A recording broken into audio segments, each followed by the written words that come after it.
আসসালামু আলাইকুম everyone, welcome to my channel home cooking recipes. Viewers, আজকে আমি আপনাদের সাথে শেয়ার করব লইট্টা মাছের শুটকি ভুনা। আপনারা হয়তো বা অনেক রকমভাবে শুটকি ভুনা করে খেয়ে থাকেন। আজকে একবার যদি এই শুটকি ভুনাটা ট্রাই করেন, খেতে কিন্তু অসাধারণ লাগে। খুবই মজার একটা শুটকি ভুনা রেসিপি। আপনারা পার্ট বাই পার্ট যদি খুব সুন্দর করে দেখেন এবং লক্ষ্য করেন, খুব সহজে এটা তৈরি করে নিতে পারবেন। ভিউয়ার্স, আমি শুটকি ভুনা করার জন্য এখানে 4 থেকে 5টা লইট্টা মাছের শুটকি নিয়েছিলাম।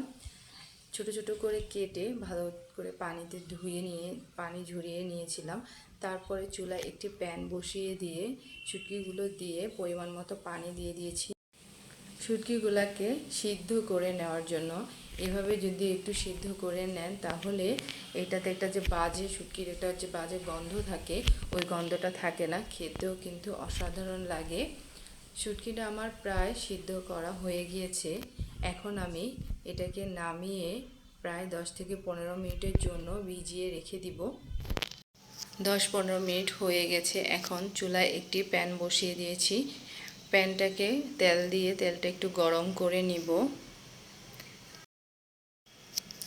তেলটা গরম হয়ে এলে দিয়ে দিব পরিমাণ মতো লবণ। এখন এখানে দিয়ে দিব শুটকিগুলা দিয়ে একটু ভালো করে ভেজে নিব আমি। এখন এখানে দিয়ে দিব 2টা শুকনো মরিচ।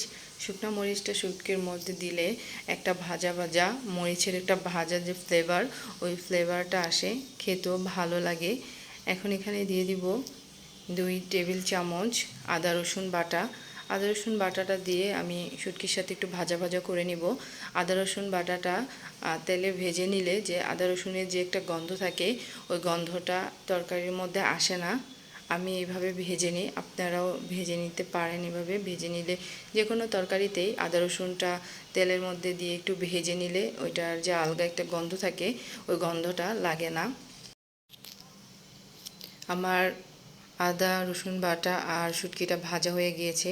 এখানে প্রায় বেশ কিছুটা পেঁয়াজ কুচি দিয়ে দিয়েছি। আপনারা চাইলে একটু কম পেঁয়াজ কুচিও দিতে পারেন। আমি একটু বেশি ইউজ করেছি কারণ শুটকিটা ভুনা করব। আরও দিয়ে দিয়েছি 2টা বড় সাইজের রসুন। আমি এখানে দেশি রসুনটা ইউজ করেছি, রসুনের কোয়া। আপনারা চাইলে ইন্ডিয়ান যে রসুনগুলো বড় বড় কোয়া রসুনগুলো থাকে, ওগুলোও ব্যবহার করতে পারেন। তারপর এখানে দিয়ে দিয়েছি 1 টেবিল চামচ হলুদের গুঁড়া আর 2 টেবিল চামচ মরিচের গুঁড়া। যেহেতু আমি শুটকি ভুনাটা একটু ঝাল ঝাল খাবো, তাই মরিচের গুঁড়াটা একটু বেশি দিয়েছি। আপনারা চাইলে কমিয়েও দিতে পারেন যারা একটু ঝাল কম পছন্দ করেন, বা চাইলে একটু বাড়িয়ে দিতে পারেন যারা একটু বেশি ঝাল পছন্দ করেন। ওইভাবে আপনাদের পছন্দ অনুযায়ী আপনারা ঝালটা দিয়ে দিতে পারেন। এখন মশলাটা খুব ভালো করে পেঁয়াজ আর শুটকির সাথে কষিয়ে নিব, যাতে মশলার যে কাঁচা ভাব, ওই কাঁচা ভাবটা চলে যায়। পরিমাণ মতো পানি দিয়ে কিছুটা সময় শুটকি আর পেঁয়াজ মশলা সবগুলো একসাথে সুন্দর করে কষিয়ে নিব। আমার সবগুলো উপকরণ কষানো হয়ে গিয়েছে। এখন আমি এখানে দিয়ে দিব 6 থেকে 7টা বড় সাইজের পুঁইশাক পাতা। পুঁইশাক পাতাটা শুটকির সাথে অ্যাড করে দিলে পুঁইশাকের একটা সুন্দর একটা ফ্লেভার আসে।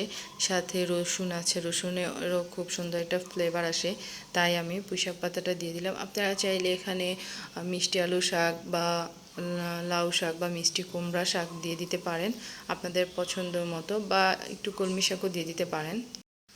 পুঁইশাক পাতাটা দিয়ে আমি একটু ভালো করে কষিয়ে পানি দিয়ে দিয়েছি। এখন বেশ কিছুটা সময় জাল করে নিব, যাতে করে আপনার শুটকিটা সিদ্ধ হয়ে যায়, শুটকির যে কাঁচা কাঁচা ভাব আছে ওইটাও সম্পূর্ণ দূর হয়ে যায়। আর পানিটা খুব ভালো করে শুকিয়ে নিব। একটু ভাজা ভাজা ভুনা ভুনা করব, যেহেতু এটা লইট্টা শুটকি ভুনা, তাই ভুনা ভুনা করার জন্য একটু বেশ কিছুটা সময় জাল করে নিব। বন্ধুরা, আপনারা যারা আমার এই ভিডিওটা দেখছেন, ভিডিওটা যদি আপনাদের কাছে ভালো লাগে, প্লিজ ভিডিওটা একটা লাইক দিয়ে দিবেন আর সুন্দর একটা কমেন্ট করে দিবেন আর শেয়ার করে দিবেন। আর আমার নতুন বন্ধু যারা দেখছেন তারা প্লিজ আমার চ্যানেলটাকে সাবস্ক্রাইব করে দিবেন। দেখেন আমার শুটকিটা প্রায় হয়ে গিয়েছে, পানিটাও শুকিয়ে গিয়েছে। এখন আমি একটু ভালো করে ভাজা ভাজা করে নেব।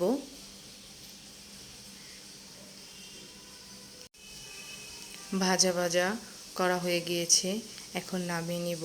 বন্ধুরা, আপনাদেরকে অসংখ্য ধন্যবাদ আমার এই ভিডিওটা কন্টিনিউ করার জন্য, পাশে থাকার জন্য। ভালো থাকবেন, সুস্থ থাকবেন।